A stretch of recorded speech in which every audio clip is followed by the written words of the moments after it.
Hola, estimadas y estimados seguidores del Centro Agenda Joven y de este espacio en especial que es el Cafeticos, en donde desde hace varios años tratamos de proponerles ideas y resultados de investigaciones, pensamientos, opiniones de personas que han generado alguna relación interesante con los ejes de investigación que tenemos en el Centro Agenda Joven.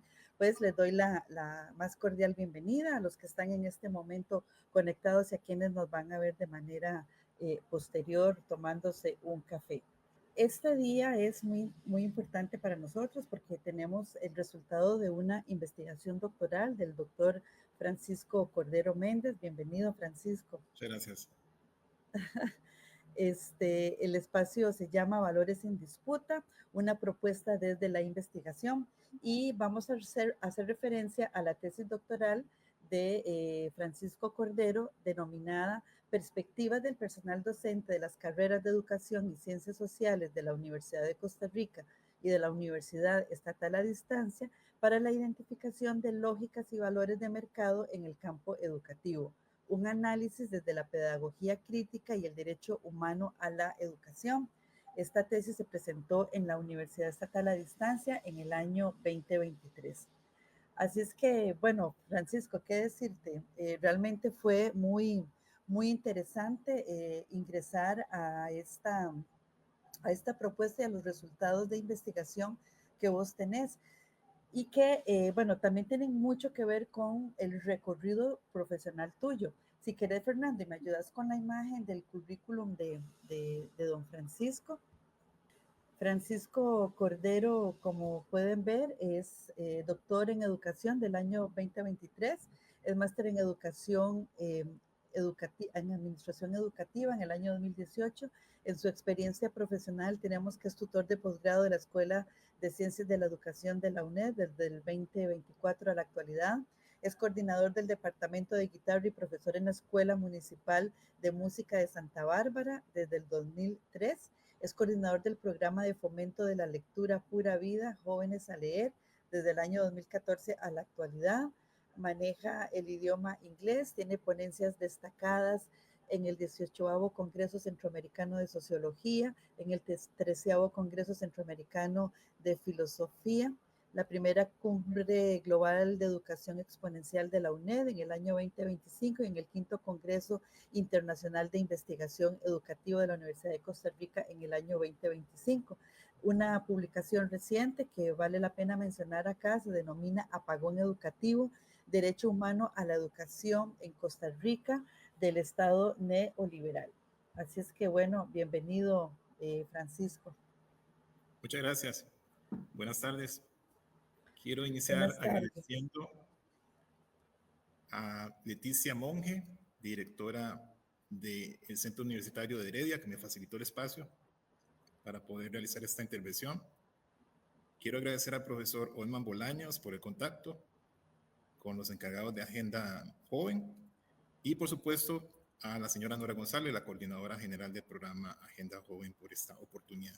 Creo que es muy importante no solamente generar conocimiento mediante la investigación, sino también contar con espacios como estos para poder hacer divulgación de los resultados y poder compartir los saberes, hacer un intercambio de saberes, poder tener la oportunidad de discutir resultados, conocer las perspectivas de otras personas, en fin, tener una oportunidad de socializar esto que son resultados de investigación y que lo ideal sería que se divulguen, que se den a conocer, no que se queden en los estantes, ahora en algún archivo digital, sino que también se le dé la oportunidad de compartir el conocimiento.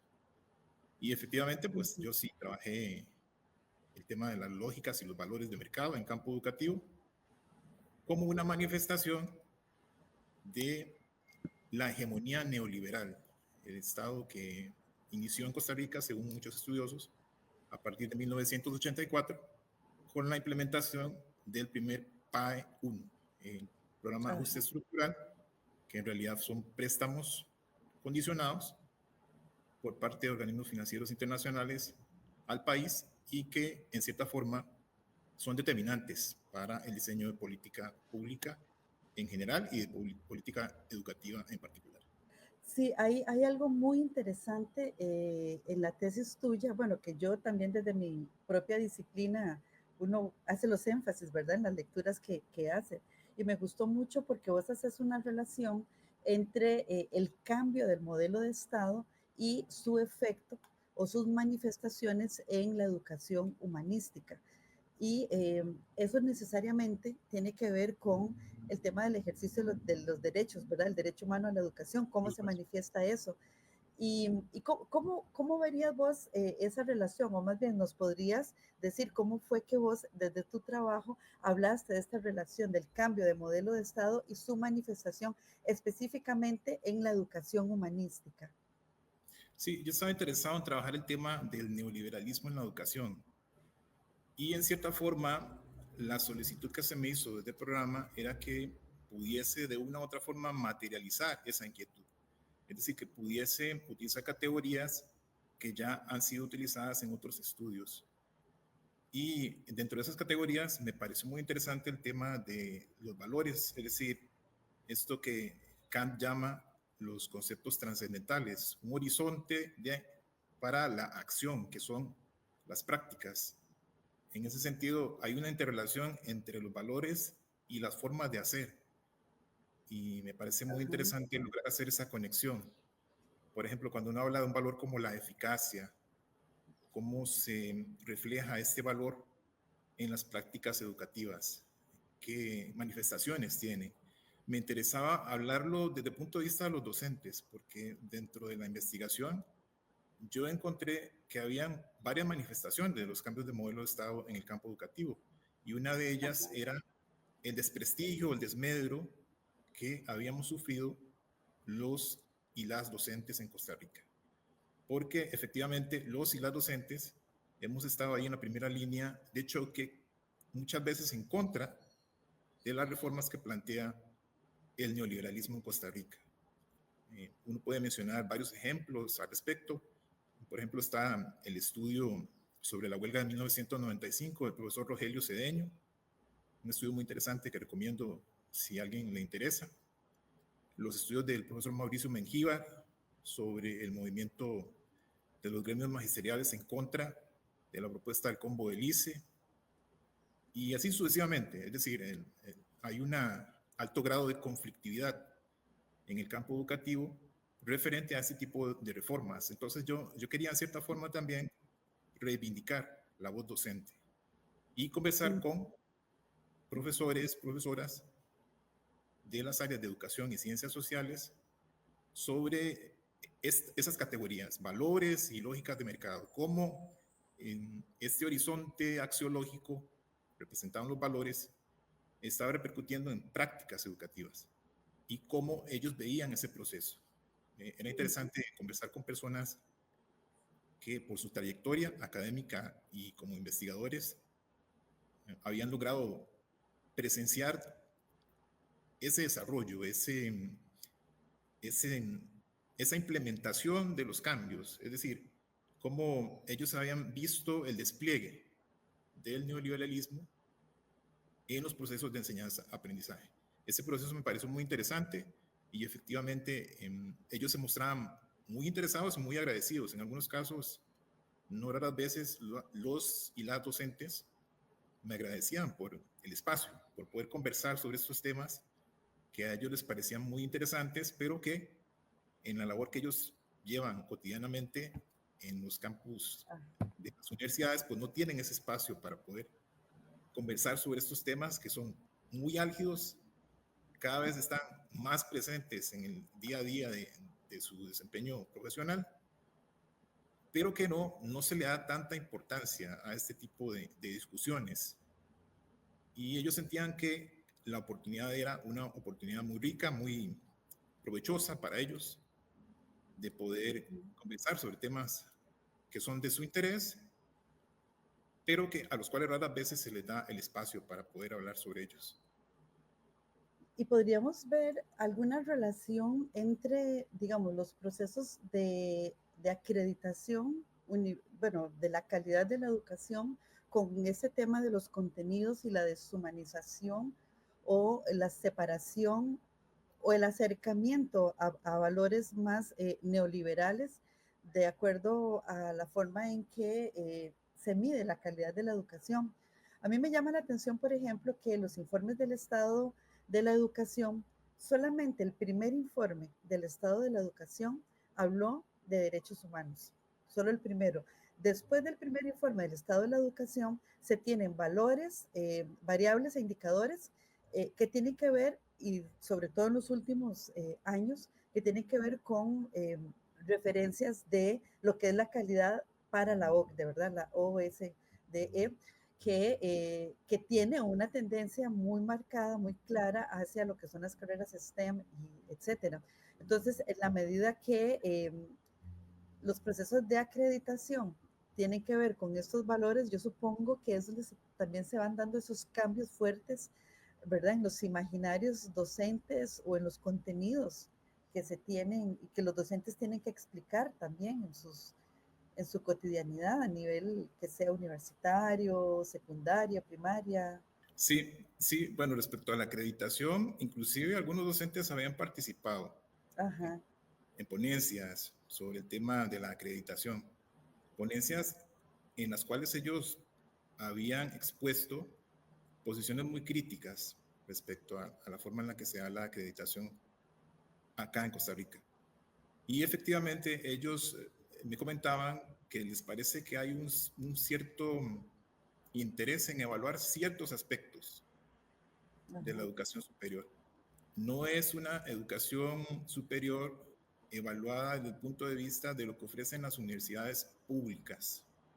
Por eso se centraba mucho en el tema de solamente la docencia, es decir, no se tomaba tanto en cuenta el tema de la investigación o el tema de la acción social, que es algo que ellos consideran que es parte de la educación universitaria, de esta visión humanista, porque, por ejemplo, si hablamos de acción social, estamos hablando del, del ser humano en comunidad, en el entorno, de un sentido de responsabilidad social.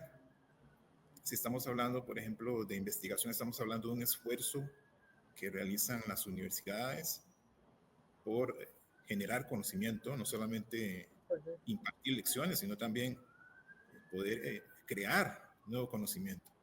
Y también hay un aporte que ellos sienten que no se evalúa de la misma forma. En ese sentido, entonces, ellos consideran que, por ejemplo, el valor competitividad está puesto en entredicho. No es una competitividad tal cual como se podría entender desde el punto de vista de las teorías económicas al uso, es decir, las teorías económicas hegemónicas, sino que efectivamente habría un interés por beneficiar a un lado de la oferta, en este caso la oferta privada. Ese es un punto de vista en el cual yo voy a abundar un poco más en un artículo que va a Ajá, aparecer a finales de año. Va a ser publicado por la editorial de la Universidad Estatal a Distancia, donde efectivamente yo analizo este tema desde el punto de vista de los docentes, porque ellos consideran que efectivamente en ese sentido la competitividad no es tal cual el valor que dice la teoría, y en este caso me refiero a la teoría económica neoclásica, en la cual ujú. está inspirada el neoliberalismo. Y yo creo que ahí podríamos ahondar un poco en lo que vos llamás en tu investigación un proceso de externalidad a la hora de que se asumen ciertos valores que tienen que ver no necesariamente con los procesos de enseñanza-aprendizaje, sino que vienen más como del proceso cultural que se está dando, en este caso a nivel nacional y yo diría que a nivel mundial también, y que puede contradecir finalmente el tema del humanismo y dependiendo también como de los valores o de las variables e indicadores que terminen siendo importantes a la hora de valorar la calidad de la educación, esa calidad entre comillas, también terminan afectando el tema del derecho a la educación como tal, justamente por el contenido. No sé si aquí podría entrar también en esta externalidad la categoría de individualismo, ¿verdad? Que si esa categoría la relacionamos con humanismo y la relacionamos con derechos humanos, eh, termina siendo una categoría muy fuerte, ¿verdad? Muy cuestionadora, muy neoliberal, desde el Claro. punto de vista de los derechos humanos, porque trataría igual a lo que no es igual. Sí, Todos, efectivamente. El individualismo es un tema que preocupaba mucho. Inclusive ellos me mencionaban ejemplos sobre la forma en la cual ellos sienten que ese individualismo cada vez está más presente.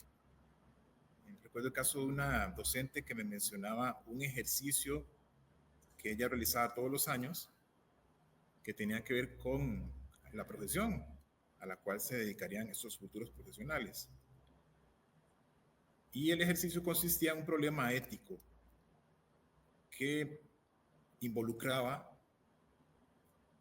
aceptar un proceso, dar el visto bueno como profesional a ese proceso, pero que eventualmente, por las características que tenía en la situación, el problema que se mencionaba, se podía dar una afectación a la comunidad. Y esta docente me comentaba que por primera vez, desde que está acostumbrada a realizar este ejercicio, por primera vez se escuchaba que ya preponderaban las visiones de parte de los estudiantes, en las cuales lo que importaba era obtener un beneficio económico de ese aval que ellos iban a dar como profesionales. Y que a ella le llamaba mucho la atención esto, porque anteriormente sí había un cierto nivel de conflictividad, reflexión en torno al problema y que efectivamente los estudiantes se decantaban más bien por esta visión de beneficiar a la comunidad, no pensar solamente en un beneficio personal. Y esta docente me comentaba muy preocupada que ahora ella percibe que sí se dan casos en los cuales hay estudiantes que prefieren, en detrimento de ese beneficio colectivo, escoger un beneficio particular, individual. Y eso le llamaba mucho la atención. Y sí, efectivamente, respecto a la visión, eh, yo denoté en el proceso, de hecho, como el enfoque fue de teoría fundamentada, fue parte del proceso de repregunta. En la teoría fundamentada uno viene con un planteamiento inicial, pero conforme se va desarrollando el proceso, uno puede encontrar ciertos nichos de repregunta, es decir, dudas que pueden surgir durante el proceso.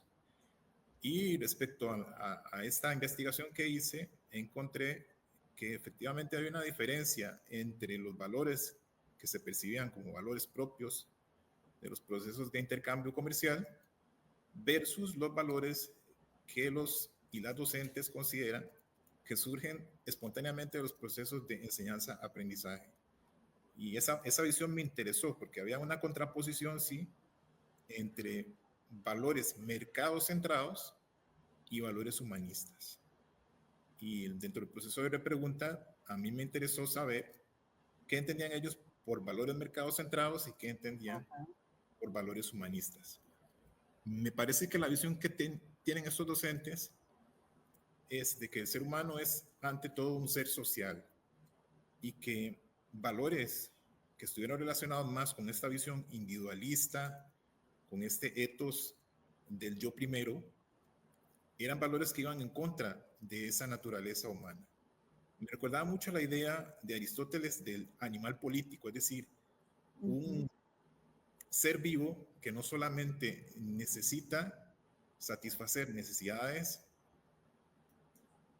podemos mencionar necesidades materiales o necesidades biológicas, sino que también tiene necesidades sociales. Y dentro de esas necesidades sociales, la necesidad de la convivencia, de poder vivir junto con nosotros, poder llevarse bien.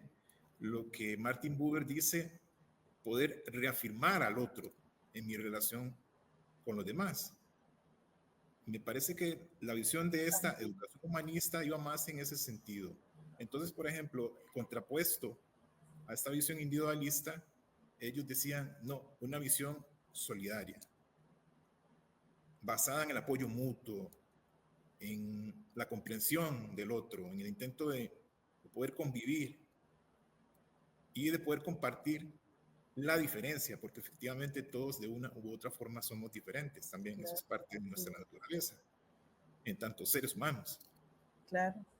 Y me mencionaban esta idea de que sí, efectivamente, la educación humanista es una educación para la convivencia y en particular para una sana convivencia con los demás. Por eso la preocupación particular en torno al individualismo, porque ellos sentían que el individualismo tenía un efecto corrosivo sobre esta visión de la educación humanista. Y efectivamente, pues ya otros autores han mencionado, recuerdo por ejemplo el caso de Bauman, que dice en su Modernidad Líquida que el etos de esta época tiene dos grandes fundamentos, y uno de ellos es precisamente el individualismo, el otro es el consumismo, y como los dos, en cierta forma, definen una época, que es la época en la que vivimos actualmente. Y esa preocupación que compartían estos docentes en torno a ir viendo cómo esa realidad se iba imponiendo cada vez más, y ya ellos lo pueden notar en los salones de clase, inclusive. Sí. Si me permitís, voy a leer una cita que saqué de tu tesis, que tiene que respecto de este tema fue lo que comentó una docente. Dice, estamos dándole a nuestros estudiantes una visión de que en esta sociedad solo el individuo se salva a sí mismo y hemos perdido esa visión que debería tener la educación como un proyecto liberador, autodeterminador, que genere movilidad social, pero también movilidad cultural.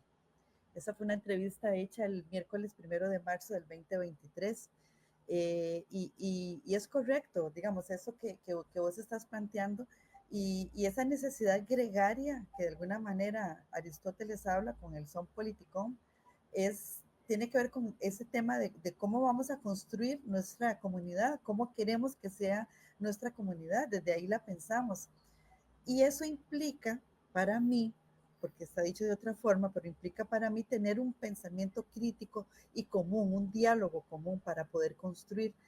Y me parece que cuando nos apartamos de una visión más humanista, estamos cayendo en un lugar en el cual la construcción de pensamiento colectivo y especialmente la construcción de pensamiento crítico empieza a tener serios problemas.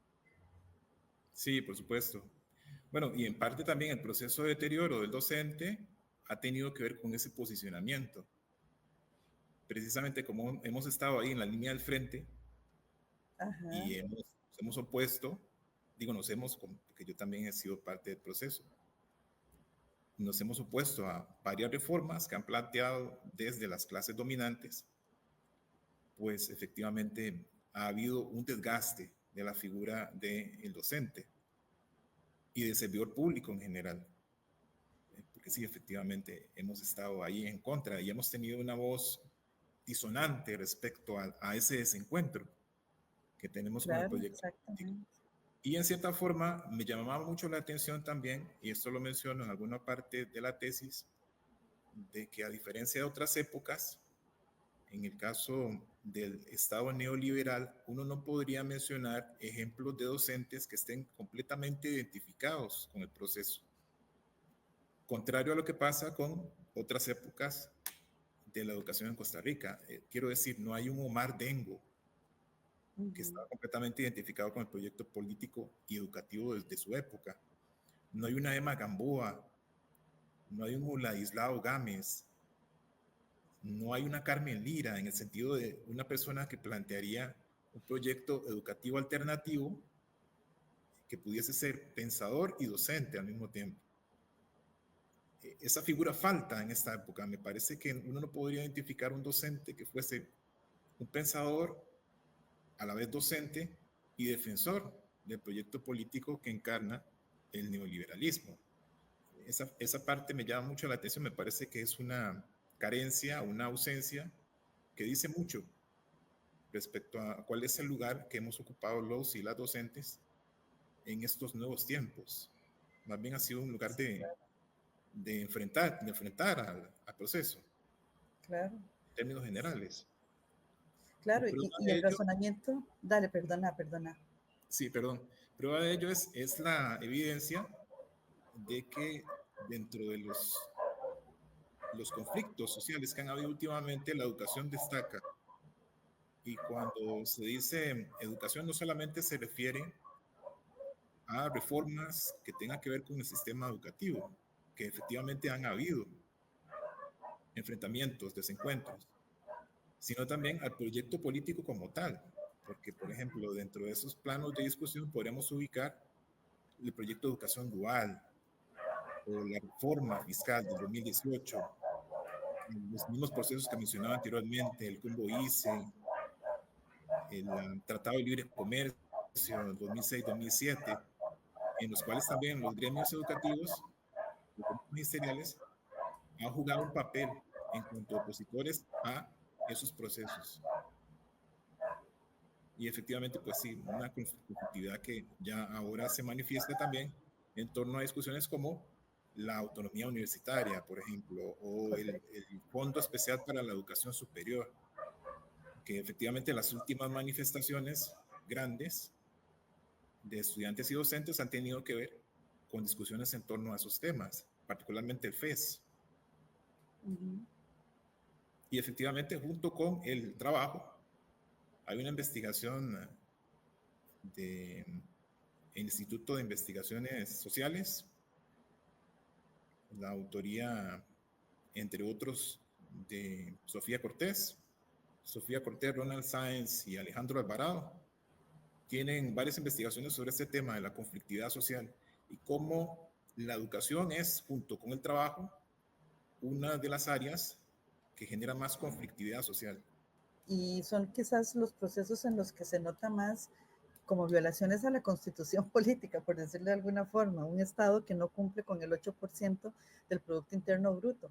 Y la tendencia también mundial a que no se haga ejercicio del derecho de hacer una denuncia ante organismos internacionales por el incumplimiento, porque también hay una pérdida del valor que tienen los derechos humanos, ¿verdad? Con todo lo que está pasando en el mundo, sin entrar en el tema. Y me gustaría quizás, Fer, si nos ayudas con la figura 4 de lo que te envié, porque hiciste un esquema muy interesante de la lógica y valores de mercado en el campo educativo, que no sé, Francisco, si querés como referirte a este cuadro, a esta figura tan interesante.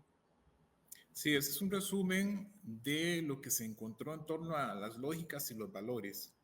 Como les mencionaba anteriormente, los valores entendidos como un horizonte que lleva a ciertas acciones. Las acciones serían en este caso las lógicas de mercado. Y yo encontré que habían lógicas culturales, es decir, habían lógicas que iban más allá del ámbito educativo y que se reflejaban en otros ámbitos, además de los procesos de enseñanza-aprendizaje. Por ejemplo, dentro de esas lógicas culturales, cada vez se valoran más las carreras de las áreas STEM, que es el acrónimo en inglés para ciencia, tecnología, ingeniería y matemáticas. Esa forma de manifestación que tienen esa práctica de un auge, más que un efectivo posicionamiento de este tipo de carreras, lo que se le da es como un poco más de interés y se nota una presión mayor por lograr que este tipo de promoción de carreras, de áreas de estudio, se dé en los espacios de los procesos de enseñanza superior. En ese sentido, las lógicas culturales vendrían a ser lógicas socialmente aceptadas. Es decir, no habría una imposición como tal, sino que más bien sería como una especie de creación de consensos en torno a ciertas prácticas educativas consideradas beneficiosas. En el caso de la lógica de la imposición, sí encontré que habían docentes que consideraban que en cierta forma se les obligaba a llevar cierto tipo de prácticas que ellos consideran que son propias de los procesos mercantiles a el espacio de la educación. Y en ese sentido, ahí sí sienten que hay presiones, hay manifestaciones de no solamente de jerarcas del ramo, del área del Ministerio de Educación, sino también al interno de funcionamiento de las propias universidades. Ellos sienten que también ahí hay una relación de poder desigual en la cual a ellos pues lo que les corresponde es aplicar ese tipo de prácticas educativas. En torno al tema de los valores, yo encontré 3 grandes categorías, que son las que menciono ahí en la columna de la derecha, que en cierta forma tienen relación con el tema de las prácticas, porque ellos, por ejemplo, respecto a ciertos valores, consideran que no necesariamente son perjudiciales para los procesos de enseñanza-aprendizaje, sino que son valores que se pueden aprovechar. Por ejemplo, se habla mucho de esta discusión en torno al tema de la flexibilidad, que consideran que no es del todo ajena, sino que se podría efectivamente ser un poco más flexibles y aceptar este valor como parte de su ejercicio cotidiano. Esto es lo que yo llamo receptividad axiológica, es decir, ellos son conscientes de que son valores que tienen una cierta aplicabilidad y son beneficiosos. No son per se percibidos como parte de una imposición, sino que también es parte de esta idea de que se crea un consenso hegemónico y que también ellos pueden aprovechar esta situación para beneficio del proceso que llevan como docentes. El individualismo, que era un tema que mencionabas anteriormente, que es un factor de preocupación, porque sí consideran que el efecto que tiene el individualismo en las sociedades es más bien perjudicial. Piensan que esta idea del yo primero es una especie de solvente de los lazos sociales y que en tanto un efecto, un valor que puede deteriorar esos vínculos es un factor de particular preocupación para ellos. Y bueno, ahí las anécdotas que mencionaba, los casos que me comentaban en las conversaciones que sosteníamos, cómo ellos pensaban que este efecto corrosivo generaba preocupación, y era muy interesante, sobre todo, analizarlo desde el punto de vista del educador que también es un miembro de la sociedad, ya no solamente como docentes, sino también como ciudadanos y ciudadanas, cómo consideraban que esta manifestación era particularmente preocupante desde el punto de vista de ellos como docentes y como ciudadanos y ciudadanas. La externalidad zoológica hace referencia a esta percepción de que efectivamente estos valores no son valores que surgen naturalmente de los procesos, sino que son valores que vienen desde fuera. Se ponía mucho énfasis también en el tema de la injerencia de los organismos financieros internacionales. En cierta forma, también ellos consideraban que esto era un proceso en el cual no solamente ellos eran parte, en tanto afectados, sino que también involucraba al propio funcionamiento de las universidades. Y consideran que también es una forma de entender los valores que va más allá también de los espacios educativos, que también tienen que ver, por ejemplo, con el tema de las relaciones de poder, las relaciones entre los países centrales, los países periféricos, la hegemonía, la forma en la que se impone una visión de mundo determinada, que no necesariamente beneficia a los intereses, sea del funcionamiento institucional o del propio proyecto país. Entonces, en ese sentido, también hace una reflexión en torno a cómo para que se diese este tipo de imposición, tenían que haber también relaciones de poder. Y relaciones de poder en las cuales éramos como uno de los últimos eslabones en la cadena, tanto como miembros del sector público, que como mencionaba ahora al principio, ha sido un sector bastante deteriorado durante el proceso, sino también como parte de universidades que ya de por sí son percibidas en ciertos ámbitos, sobre todo de parte de la narrativa, de esta narrativa hegemónica, como parte del problema, no parte de la solución, o no como miembros integrales del proyecto, sino más bien como ajenos al proyecto, como un otro. Ese tipo de de reflexiones también se generaba mucho en torno a esta discusión de los valores en el campo educativo.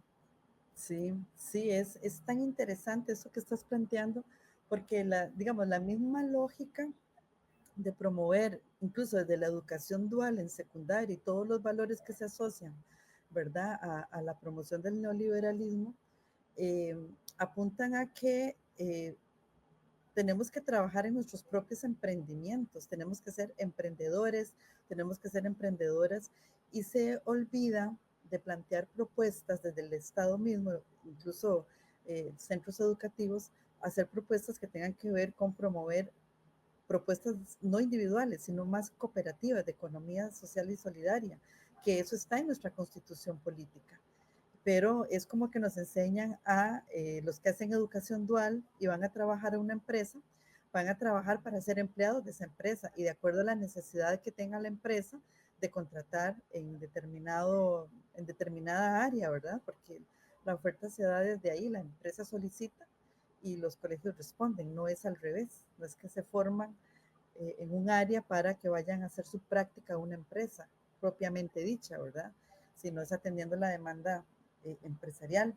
Y creo que ahí es donde empiezan a darse también esos choques de valores, ¿verdad? Entre lo que ha sido nuestra conformación ciudadana, que en su momento nos permite tener una gran clase media, a lo que tenemos ahora, ¿verdad? Que es una clase media muy empobrecida, muy disminuida, personas en situaciones de pobreza y pobreza extrema, muy ensanchada, con grandes conflictos y una concentración enorme de la riqueza, ¿verdad? Una desigualdad. Entonces, finalmente la pregunta es, bueno, ¿estamos promoviendo ese individualismo para quiénes? ¿Para todos o para quienes tienen los medios de producción, ¿verdad? Como tal, esa es una interrogante que al menos yo me hice cuando yo leí digamos, tu tesis. Finalmente, desde la construcción de esos pensamientos y de esos valores, se forman las actitudes que vos estabas hablando al inicio. Hay otra figura que me gustaría que hagas referencia porque tiene que ver con nuestra querida Katerina Tomaszewski, con todos los indicadores del derecho humano a la educación, ¿verdad? Que es la asequibilidad, la accesibilidad, eh, bueno, hay otros, ¿verdad? Pero que todos esos se refieren al derecho humano a la educación. Y vos los trabajas también en tu tesis de manera muy interesante y me gustaría como ir cerrando en la referencia a los derechos humanos, que es como el otro gran pilar de tu investigación. Claro, sí, efectivamente, el derecho humano a la educación estaba como contrapuesto a esta tendencia de las lógicas y de los valores de mercado. Tomaszewski lo plantea así, porque para ella el papel del Estado es insustituible. El Estado no puede ser reemplazado por el mercado. Ya ella tiene un posicionamiento en ese sentido antihegemónico. Y efectivamente, pues las y los docentes, los participantes del proceso, coincidían con Tomaszewski.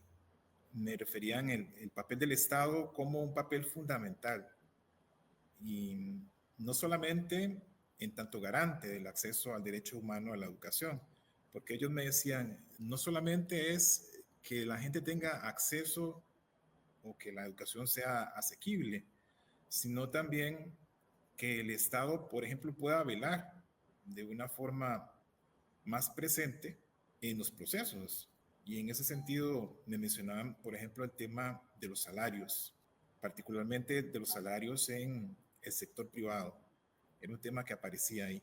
Ellos, en tanto docentes universitarios, les parecía que ahí había un tema en el cual el papel del Estado estaba diluido, no era lo suficientemente eh, agente, sino que más bien era omiso y que ahí había un tema en el cual efectivamente había un deterioro en el acceso a ese derecho humano a una educación de calidad. En la calidad como educación, como condición concurrente, tiene que ver con el hecho de que la calidad no debería ser solamente un proceso inicial, sino que debe ir acompañando a todo el desarrollo de los procesos de enseñanza-aprendizaje hasta el final. En ese sentido también ellos mencionaban esta preocupación de que no solamente se pudiese garantizar el acceso a la educación, por ejemplo, en primaria y secundaria, sino que fuese un proceso que acompañara a todo el sistema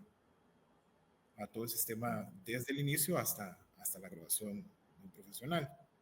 El diseño excluyente hace referencia a esta idea de que sienten que la educación tal y como está planteada por el proyecto neoliberal no es una educación para todos y para todas, sino que es una educación que se transforma en un bien, y en ese sentido un bien de consumo, un bien al cual se puede acceder dependiendo del poder adquisitivo de cada quien. Y que en ese sentido, la propuesta de esta suerte de diferenciación en el acceso, pues a lo que lleva es a la exclusión. También era una fuente de preocupación para ellos. Esta referencia a Aletheia tiene que ver con el descubrir algo. Y a propósito de la pandemia, esta investigación fue una investigación que se desplegó entre 2022 y 2023. Entonces ya las y los docentes ya percibían los efectos pospandémicos. Ellos consideraban que la pandemia fue una ventana de oportunidad para ver qué era lo que no se estaba haciendo bien. Y en ese sentido, un descubrir, por ejemplo, cómo la pandemia había evidenciado las dificultades que tienen muchas personas por tener acceso a la educación digital, por ejemplo. Cómo habían personas que no podrían recibir lecciones virtuales. Cómo todo esto se reveló, siendo que ya antes ocurría, pero que la pandemia fue una ventana de oportunidad para que esto se hiciese mucho más evidente. Entonces, en ese sentido, una reflexión también en torno a cómo esta accesibilidad se veía afectada por condiciones en las cuales también el Estado podría haber garantizado un escenario mejor. Sí. La ruptura de la promesa de la educación tiene que ver con la idea de que ya ellos, las y los docentes participantes, ven que en las poblaciones estudiantiles la educación no cumple el rol que cumplía en generaciones anteriores. Sobre todo lo noté en caso de los docentes que llevan más tiempo de ejercicio, porque ellos hacían la comparación entre esos estudiantes de generaciones anteriores, en las cuales ellos eran generalmente la primera persona que accedía a educación superior, y cómo eso generaba un efecto de esperanza, de un ver hacia futuro con más optimismo. Había una suerte de alegría, ¿no? De satisfacción, de ser parte de ese acceso al proceso de enseñanza. Y que en cierta forma ese entusiasmo ya no lo notaban tanto en los estudiantes de estas generaciones.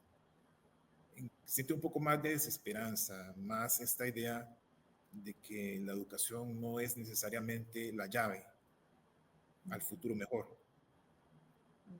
Y en ese sentido ellos perciben que hay una ruptura, hay un desencuentro, hay un quiebre, y que se refleja pues también en esta suerte de apatía, ¿no? De percepción de que el llegar a la enseñanza universitaria no es ese logro, no es esa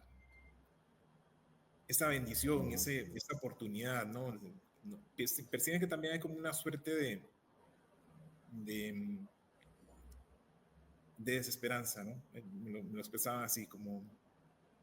Y también en casos de docentes que habían tenido oportunidad de trabajar con estudiantes de otros niveles, no solamente de la educación universitaria.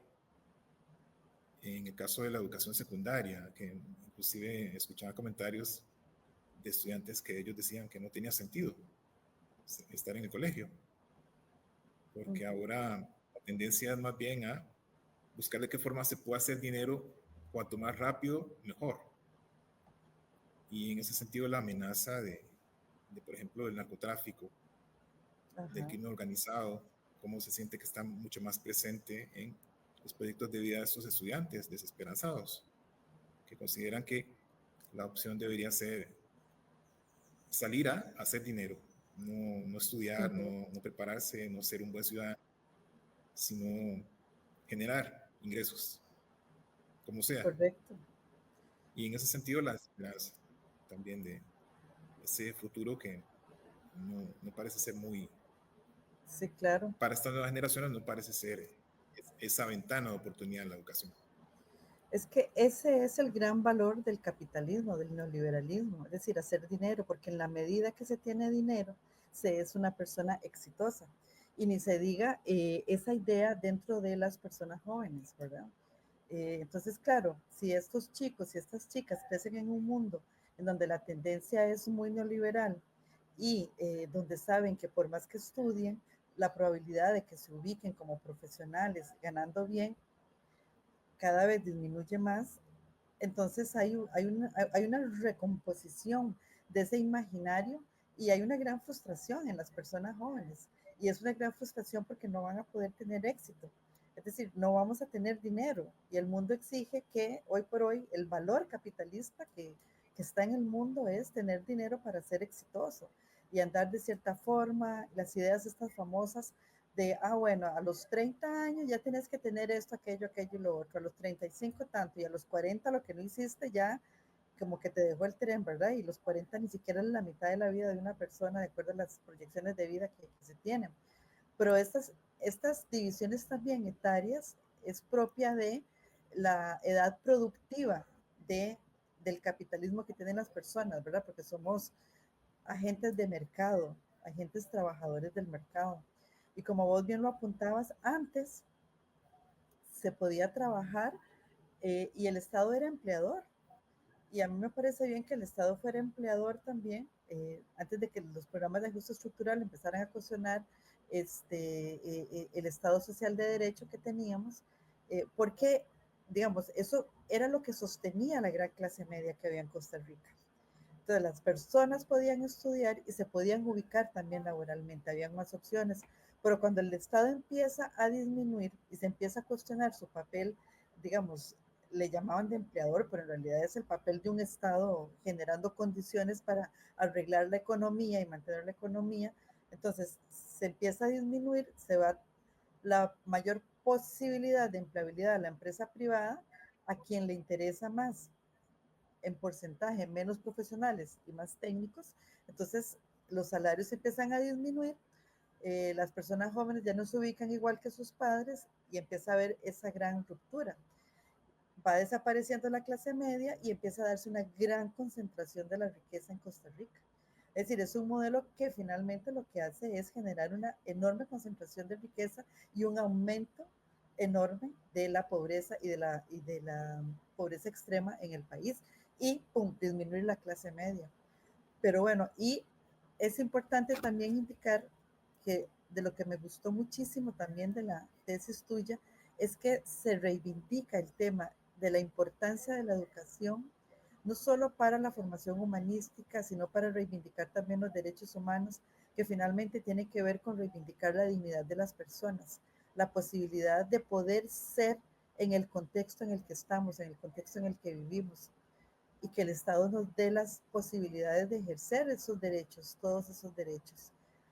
Así es que, bueno, a mí me parece excelente. Y dentro de las recomendaciones, quizás como para terminar, Francisco, las recomendaciones de la tesis, una, dos, ahí que consideres importante mencionarnos. Sí, bueno, por ejemplo, me parece que los abordajes que se hacen desde la pedagogía crítica son abordajes muy importantes porque nos ayudan a entender no solamente los procesos de enseñanza-aprendizaje como tales, sino también en tanto procesos que están ubicados en cierto contexto. Me parece que en ese sentido la pedagogía crítica haría falta que esté más presente en los salones de clase universitarios porque nos dan un panorama mucho más rico. No solamente entenderíamos el proceso de enseñanza-aprendizaje como tal, sino que lo ubicaríamos en un contexto social, que es efectivamente lo que hace la pedagogía crítica. Correcto. Nos ayuda a entender, por ejemplo, las relaciones de poder, la relación entre la geopolítica y la incidencia que tiene en los espacios educativos, cómo se entienden estas nociones de hegemonía, de contrahegemonía, del proyecto político, por qué el proyecto político tiene incidencia en la educación, porque hay una particular preocupación por la educación, por ejemplo, en los proyectos políticos. Todo eso lo aporta la pedagogía crítica. Me parece que hace falta un poco más de presencia de este insumo teórico en las investigaciones. Ese es un tema que me parece que surge de este trabajo de investigación. También me parece que sería bueno poder tener la posibilidad de que este tipo de espacios se multipliquen y que efectivamente los docentes, las docentes puedan conversar sobre estos temas. Esto era algo que me sugerían, por ejemplo, docentes del área de las ciencias sociales, que ellos en general perciben que ellos mismos no se entienden como educadores, se entienden más como científicos sociales. Y ellos me decían, y sin embargo, también somos educadores. Y esos temas nos interesan mucho y deberíamos estar conversando más sobre ellos. No quedarnos solamente con la idea de que somos científicos sociales y que estos temas no nos incumben, sino irlos incorporando más a los temas de discusión, a los temas de investigación, poder tener un poco más de reflexión en torno a estas propuestas como la que yo les había realizado durante el proceso. Entonces ellos sienten que también este posicionamiento es importante, que lo puedan asumir ellos también, en tanto científicos sociales, pero también como docentes. Y bueno, y también me parece que un tema más que se extrae es el tema de la discusión sobre el modelo de Estado, que me parece que es fundamental, que también dentro de los debates podamos de una u otra forma discutir si efectivamente esto es lo que queremos, esto que se llama Estado neoliberal. Si no sería más conveniente más bien plantear un proyecto político alternativo que nos pueda ayudar a posicionarnos mejor, a poder defender más la institucionalidad educativa, la institucionalidad pública. Si ese tema está ahí, yo lo planteo como una duda, ¿no? Un cuestionamiento que me hago. Si es que efectivamente no ha llegado la hora de que nos planteemos si es necesario un cambio de rumbo. Porque, y esto es otro de los resultados que me parece que la investigación muestra, es que más bien vamos a un proceso de consolidación de esta forma de entender la educación y la institucionalidad. Y pues ese proceso implica deterioros y precariedad. Cada vez menos dinero para el presupuesto de educación, cada vez menos interés en que la educación sea un eje dentro del proyecto. Y a mí como educador eso me resulta preocupante. Entonces, también desde este lugar de enunciación, sí, efectivamente, el modelo de Estado que se está materializando en todas estas manifestaciones, ese modelo de Estado que conviene para los fines, por ejemplo, de la educación entendida como derecho humano, o para los fines de la construcción de una ciudadanía que pueda fundamentar una sociedad mejor para todas y para todos. Me parece que ese tema también está ahí planteado. Sí, me encanta, Francisco, y me engancho más con esta última reflexión que estás haciendo sobre la discusión del modelo de Estado, que eso necesariamente por el proceso electoral o la propuesta democrática que tenemos, que se basa en partidos políticos, necesariamente nos está hablando de que hay una gran crisis en los partidos políticos, ¿verdad? Es decir, en tanto que los partidos políticos estén como están ahora en esa falta de liderazgo y de claridad y de congruencia ideológica entre Claro. lo que se plantean originalmente en sus estatutos y lo que finalmente hacen cuando son gobierno, etcétera. Eh, hay una gran discusión porque ahora es como que todos terminan, van alineados hacia un mismo lugar y los partidos políticos han sido tomados por lo que se llama desde la economía por hombres de negocios, es decir, las personas que tienen el capital para poder invertir en diputaciones, etcétera, o tienen intereses económicos grandes, fuertes, pues se meten, invierten en partidos políticos de una u otra manera, y son quienes finalmente terminan ocupando puestos de poder y toman decisiones como, bueno, como muchas que podemos mencionar acá que se han dado en este gobierno y en otros, pero especialmente en este gobierno que ha sido un desastre absoluto y total, y que muestra claramente cómo esos intereses se van manifestando y que además muestra, en este caso, que esta crisis de partidos políticos es tal que una persona que ni siquiera pertenecía al partido político y un grupo de personas que no pertenecían a un partido político se meten por un partido político, llegan a la presidencia de la República, quieren cambiar y cuestionan digamos, el modelo de Estado que tenemos, pero no desde un lugar crítico. Sí. Lo cuestiona porque hay un interés de cambiar a la élite política. Es una lucha de élites lo que representa este grupo de personas que están ahí cuestionando absolutamente todo hasta Montesquieu, nuestra división de poder en los frenos y contrapesos, generando casi procesos previos autoritarismos, que es a donde se podría llegar si se sigue en este modelo. Pero bueno, también es cierto que el pueblo los eligió y eso habla de nosotros y de nosotras, o de quienes votaron por ellos, ¿verdad? O de quienes no fueron a votar. Entonces, me encanta este tema de la discusión sobre el modelo de Estado porque lleva muchas aristas alrededor y también nos lleva a cuestionarnos el sistema democrático, que me parece que es una discusión profunda que la sociedad contemporánea debe realizar, y más al amparo del tema de los derechos humanos y todavía más al amparo del derecho humano a la educación, ¿verdad? Pero bueno, Francisco, yo te agradezco mucho, de verdad, que cuando nos enteramos de tu trabajo, que hablamos del interés que teníamos, de que estuvieras acá con nosotras, pues hayas dicho que sí. Y la verdad yo estoy muy satisfecha y espero que no sea la primera ni la última que estemos hablando sobre estos temas. Muchas gracias por el espacio. Yo estoy muy agradecido porque efectivamente me interesa que estas discusiones se den y que estos espacios existan. Y ojalá que puedan haber reflexiones a partir de lo que estamos compartiendo por acá. Porque efectivamente sí, hay un desgaste. Y no solamente hay un desgaste de todo lo que nos ha ocurrido a los que pertenecemos al sector de educación, sino también hay un desgaste del país.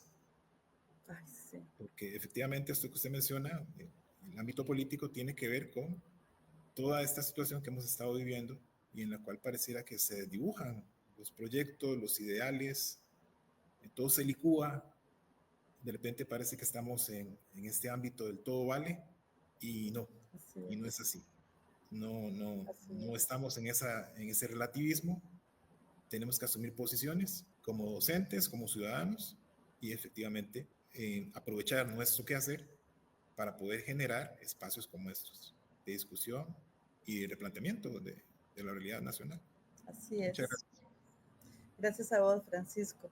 Y muchas gracias a todas las personas que nos acompañaron hoy de manera directa o diferida. Un abrazo grande.